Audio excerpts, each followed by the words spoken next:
भारतामध्ये मागच्या काही दिवसांपासून उन्हाचा कडाका जो आहे तो वाढत असल्याचा बघायला मिळत होता आणि त्यामुळेच खरं तर अनेक नागरिकांना समस्या ज्या आहेत त्या सुरू झाल्याचं बघायला मिळत होतं आणि त्याच अनुषंगाने जर आपण बघितलं तर ही स्ट्रोक पासून वाचण्यासाठी राजधानी नवी दिल्लीतील राम मनोहर लोहिया हॉस्पिटलमध्ये जर बघितलं आपण तर हीट स्ट्रोक रूम जी आहे ती तयार करण्यात आली आणि या ठिकाणी जे पेशंट्स येतात त्यांना बाट टप मधनं खरं तर अगोदर त्यांच्यावरती ट्रीटमेंट केली त्यांनी मग डॉक्टरांची टीम या ठिकाणी आहे आपल्यासोबत डॉक्टर आहेत बोलण्यासाठी सर मुझे बताइए कि हीट स्ट्रोक का जो पेशेंट आता है आप ट्रीटमेंट कैसे करते हो यहाँ आने के बाद।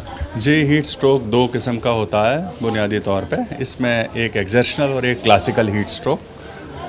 और इसमें हम लोग जो एक्सर्शनल हीट स्ट्रोक है और उसमें सबसे सर्वाधिक महत्वपूर्ण विधि जो ठंडा करने की है वो इमर्शन कूलिंग होती है। इमर्शन कूलिंग का साधारण हिंदी में कहें तो गर्दन के नीचे एक पेशेंट को हम एक बर्फ़ और पानी मिला के टब में, जिसका कि टेम्परेचर 0 to 5 डिग्री सेंटीग्रेड होता है, उसमें डुबो देते हैं जब तक मरीज़ का टेम्परेचर, कोर टेम्परेचर जो हम उसके मलद्वार के द्वारा थर्मामीटर डाल के लेते रहते हैं हर वक्त 101 डिग्री तक ना हो जाए। और ये सबसे प्रभावी तरीका है जल्दी से जल्दी उस व्यक्ति को कूल करने का। और इसमें अर्ली कूलिंग सेव्स लाइव्स, तो उसमें बहुत ही महत्वपूर्ण है कि हम जितनी जल्दी ठंडा कर सकें और इसी की दशा में प्रयास रहते हैं हम लोग, आप जैसा कि देख रहे हैं। यहाँ कितने पेशेंट्स का अब तक आपने इलाज किया है, कितने दिन से ये चल रहा है सर? जी, हमने ये हीट स्ट्रोक यूनिट 8 मई को इस्टेब्लिश कर ली थी। हमारे पास इक्का दुक्का केस हीट एग्जॉशन के तो आते थे जिसमें कि हमें इमर्शन कूलिंग की आवश्यकता नहीं होती, लेकिन हीट स्ट्रोक का पहला केस हमारे यहाँ 26 या 25 से शुरू हो गए। तब से लेके अब तक 19 जून 2024 की सुबह 9 बजे तक हमारे पास 45 केसेस हैं और 11 मॉर्टेलिटी हैं।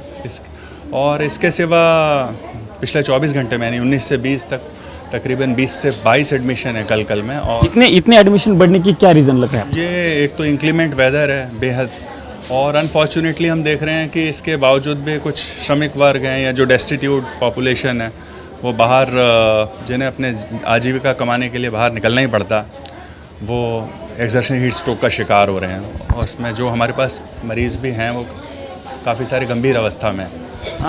क्या कौन सी काळजी कैसी लेनी चाहिए, ख्याल कैसा लोगों ने लेना चाहिए? ये एक बहुत ही आपका अच्छा सवाल है और आपके माध्यम से मैं अपने सारे जनता से अपील करूंगा और अपने विशेष तौर पर कृषक मजदूर भाई बहनों से कि वो अपना बहुत ख्याल रखें और इसे हल्के में ना लें, क्योंकि ये अत्यंत प्राणघातक कंडीशन है। एक बार अगर लू लग जाए तो जो मृत्यु दर है वो तकरीबन 50 से 70% है। इसलिए वो छोटे मोटे उपाय जैसे कि हल्के कलर के कपड़े पहनना, सिर पे हमारे यहाँ तो पगड़ी बांधने का रिवाज है, वो सिर पे थोड़ा ढक लें कपड़ा, और हल्के कलर के सूती के वस्त्र पहने। इसके अतिरिक्त एक जो बहुत महत्वपूर्ण बात है वो फ्लूइड ब्रेक और शेड ब्रेक्स लेते हैं। फ्लूइड ब्रेक से मेरा तात्पर्य है कि वो कुछ वक्त बाद अपने काम करने के सिलसिले में आधे घंटे या 45 मिनट के बाद हमारे पारंपरिक पेय पदार्थ जो होते हैं, शिकंजी, नींबू पानी, छाछ, आम पन्ना, बेल रस का जूस, ये सब पीते रहें, या पानी नमक चीनी का घोल ले लें, चाहे प्यास लगे और कम लगे तो भी।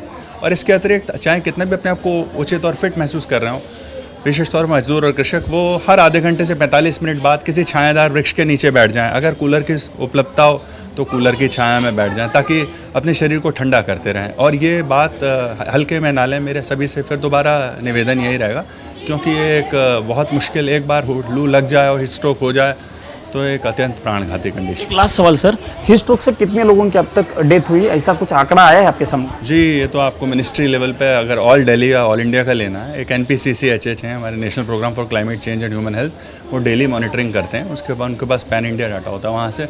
लेकिन हमारे पास भी इस साल बहुत ही अप्रत्याशित वृद्धि हुई है हीट स्ट्रोक की। सो फिर दोबारा मेरा आपके माध्यम से यही निवेदन है कि इसे हल्के में ना लें और इसमें अतिरिक्त हीरोइज्म दिखाने की ज़रूरत नहीं है। अपना शेड ब्रेक्स और फ्लूइड वक्त पे लें। अगले कितने दिन तक ये ख्याल लेना पड़ेगा? ये मौसम विभाग या ईश्वर जानता है, लेकिन मुझे जैसा कि मैं न्यूज़पेपर आप ही लोगों के माध्यम से जो देख रहा हूँ, 30 तक यहाँ पे मानसून आ जाएगा। तब ऐसा उम्मीद करनी चाहिए, मेरी भी ईश्वर से यही प्रार्थना रहेगी की तब तक थोड़ा वेदर इम्प्रूव्ह हो जाए। हे RML हॉस्पिटलचे डॉक्टर होते आणि त्यांनी सांगितलेलं आहे की काळजी घेण्याचं खूप आव्हान त्या डॉक्टरांनी केलं, कारण ही स्ट्रोकमुळे अनेक पेशंटचा मागच्या काही दिवसापासून मृत्यू देखील झालेला आहे। त्यामुळे काळजी घेतली पाहिजे, पाणी पिलं पाहिजे आणि अशाच पद्धतीचे जे पेशंट्स या ठिकाणी RML हॉस्पिटलमध्ये येतात त्यांच्यासाठी विशेष बाथटबची देखील सुविधा केली आणि 24 तास डॉक्टरांची एक टीम देखील या ठिकाणी तैनात आहे। त्यामुळे काळजी घेण्याचं आव्हान डॉक्टर असतील किंवा हवामान विभागाने केल्याचं आपल्याला बघायला मिळतंय।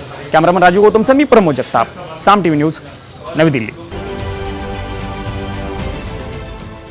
देश विदेशातील प्रत्येक घडामोडींचे लाईव्ह अपडेट मिळवण्यासाठी आता साम टीव्हीच्या सर्व सोशल मीडिया प्लॅटफॉर्मला लाईक, फॉलो आणि सबस्क्राईब करा.